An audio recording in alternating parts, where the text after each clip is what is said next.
I'll find valid in your eyes.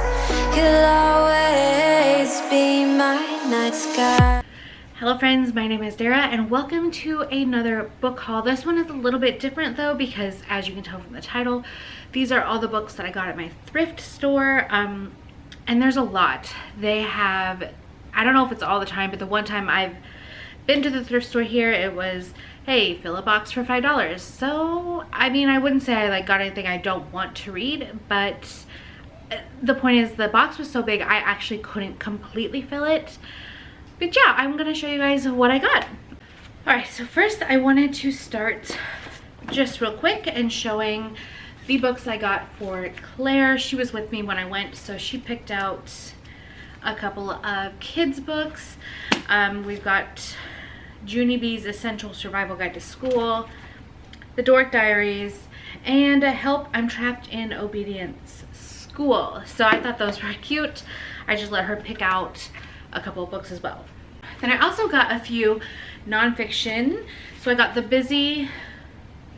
Toddler's Busy book. And I know Kai is not a toddler anymore, he's a child. However, there are some activities in here that I do still think he would enjoy. So like there's a couple of recipes for like Play-Doh and stuff, which he still loves. So I also got 2 World War II books. I love learning about World War II. The current novel I'm writing takes place during World War II. But I did buy these mostly for my husband because he likes to collect history books about, well, history, but especially about World War II. I also got a cookbook, a Weight Watchers in 20 minutes cookbook, which no, I'm not on Weight Watchers. I have considered it a few times, but I do like it because it's healthier recipes. And not only that, but even though I don't do the point system, it includes calories and macro breakdowns, so I really like that, and it's easy to put into a calorie tracker. So I got this because, I mean, again, I had to fill up a box and there was only so many fictional books that spoke to me, so a recipe book is always handy to have. Alright, now moving on to like books more for me. I got the Writer's Home Companion, an anthology of the world's best writing advice from Keats to Kunitz. Like I just said, I am writing a novel, so I thought this could really come in handy. It looks a little old, but it's been written in a little bit, but that's okay. Let's see, when was it written? 97, that's not that old. Some advice never dies. Like some advice is good, you know, forever. So I am gonna read through that. One day, I don't wanna talk about how many books and stuff I need to read in my life. Like, not because I have to, but because I want to. I also got Paper Towns by John Green, and I know there's like a whole field out there of people who are John Green stans, and some of his books I think sound really interesting and good, and this is one of them, but others I think are just too romancy, or they're just not something I would enjoy. But this one sounds really good. This one follows a guy who has been in love with this lady named Margot his whole life. It says she cracks open a window and climbs into his life. Dressed like a ninja and summoning him for ingenious campaign of revenge, he follows. After their all-nighter ends and a new day breaks, Q arrives at school to discover that Margot, always an enigma, has now become a mystery. But Q soon learns that there are Qs, and they're for him. Urged down a disconnected path, the closer he gets, the less Q sees the girl he thought he knew. So this one is kind of like, do you really know the other person that you think you love? And yeah, I think I could enjoy this one. I also picked up The 5 Love Languages. It is military edition, but I'm pretty sure it's still like the same concept.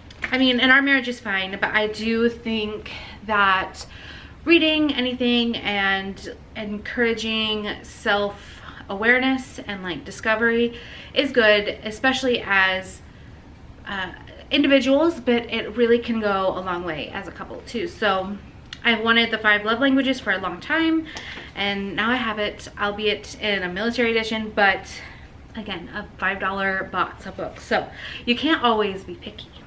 And I also picked up Balzac and The Little Chinese Seamstress by Dai Ciji. Oh my gosh, first off, I think this cover is so beautiful and like enamoring, and it makes me want to like read this book. It's quite short. It's not even 200 pages. It follows two boys who are exiled to a remote mountain village for re-education during China's infamous Cultural Revolution. There they meet the daughter of a local tailor and discover a hidden stash of Western classics in Chinese translation. As they flirt with the seamstress and secretly devour these banned works, they find transit from their grim surroundings to worlds they never imagined. So I do love that this is about reading, and it's reading things that are banned in their country. I'm assuming one of them may fall in love. I'm not sure yet, but I saw this cover and read the back and was like, okay, you're going in the box. The next one is The Art of Mending by Elizabeth Berg. And again, I don't know what it is, but these dark, somewhat mysterious covers they speak to me for some reason. I love them. Sort of abstract. So this one's just got fabric in you know, oh my gosh, shelving unit or whatever. And the other one just has some scuffed up shoes. I love that. That is like such a beautiful aesthetic. I always gravitate towards darker colors and stuff like that, so I love seeing stuff like this. What I'm saying is it catches my eye more than like the bright colorful books that a lot of people seem to go for. So this one we're following Laura, and they have an annual family reunion in Minnesota, which Laura is looking forward to and she's kind of nervous about. This year's gathering will prove to be much more trying than either she or her siblings imagined. As soon as she arrives, Laura realizes that something is not right. Her sister Caroline, the family's restless black sheep, is forever wrapped up in events of long ago. When Caroline confronts Laura and their brother Steve with devastating allegations about their mother, the three have a difficult time reconciling their various experiences growing up in the same house. But a sudden misfortune will lead them all to face the past, their own culpability, and their common need for love and forgiveness. This is kind of a theme I've seen in other books where one child will accuse another family member of like abuse, be it physical, sexual abuse, emotional abuse, and the other siblings are like, that didn't happen to me, that's not the mom I know. So family drama, even though it's heartbreaking, I do love reading about it. I'm not sure why. Okay, just breaks my heart. Next up is How to Be an American Housewife by Margaret Dillaway.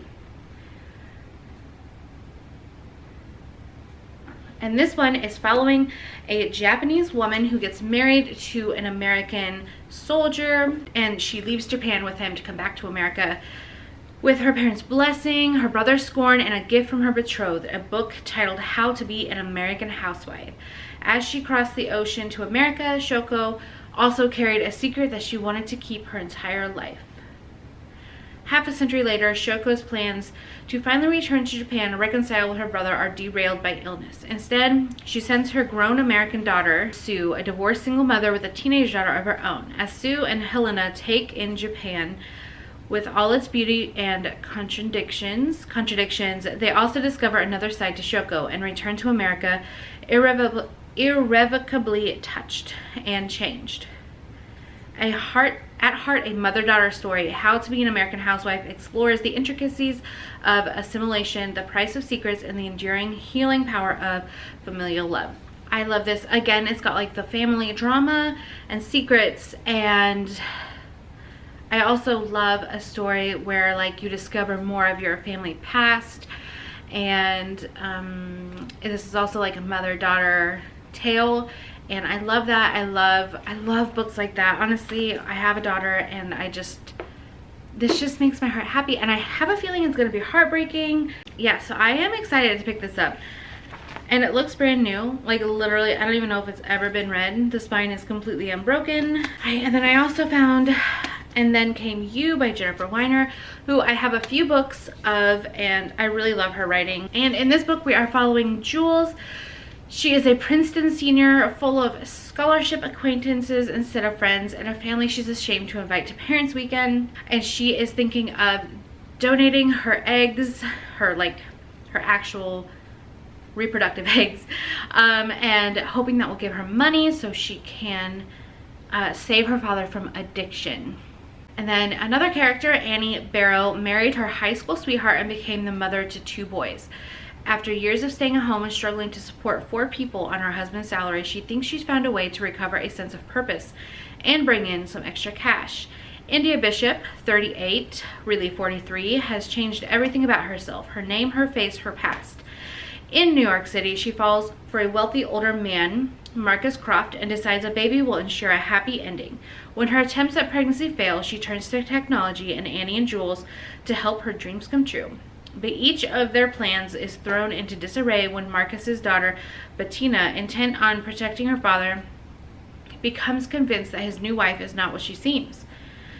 So, again, with the family drama and just life throwing wrenches into plans, this sounds really interesting to me, and I'm hoping that they become friends and overcome challenges. So I also got one book for Andrew. He likes Clive Cussler.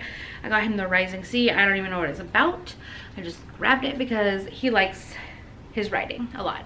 All right, and then the last 2 books, well actually 3 technically, but the last 2 fictional books I got were Michael Crichton Sphere, and Michael Crichton wrote Jurassic Park and Jurassic World.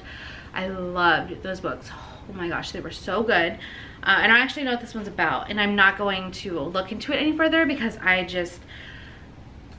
sometimes that's just more fun to me, you know. I want to be kind of surprised, but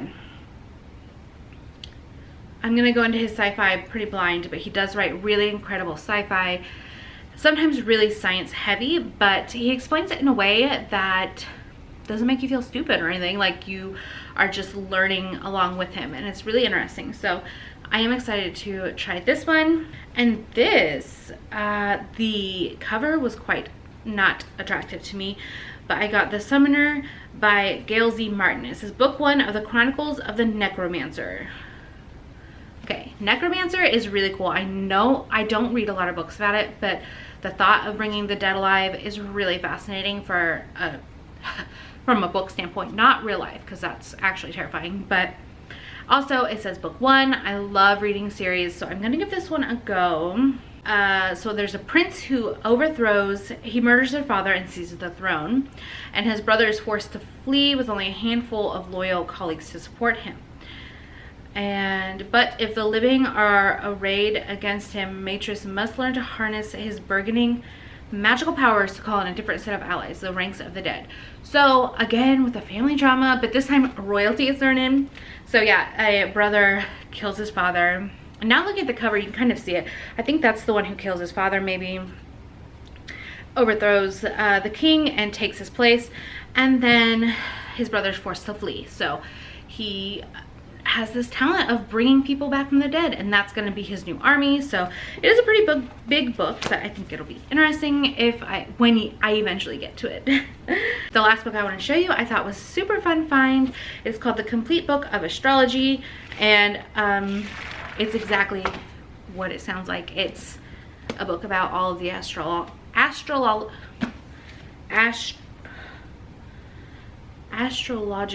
signs. Astrological signs. That is what this book is about. I don't know why it took me so long to say that. Astrological signs. Okay. And I just got this because I love reading about astrology. I love learning about it. You guys will find out more about that next week when there's a surprise video. Yeah, that is it. That is a lot of books. 1, 2, 3, 4, 16 books for $5. That is a flippin' steal. So I hope you guys enjoyed this video, and I will see you guys in my next one. Bye. When your stars have burnt out and your heart makes no sound, I'll find validity.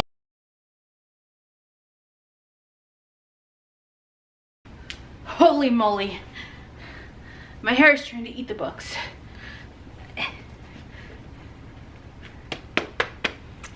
Let's see if I can do this. Lord have mercy.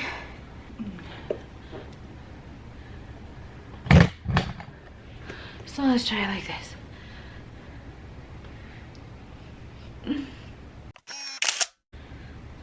Okay, I did it.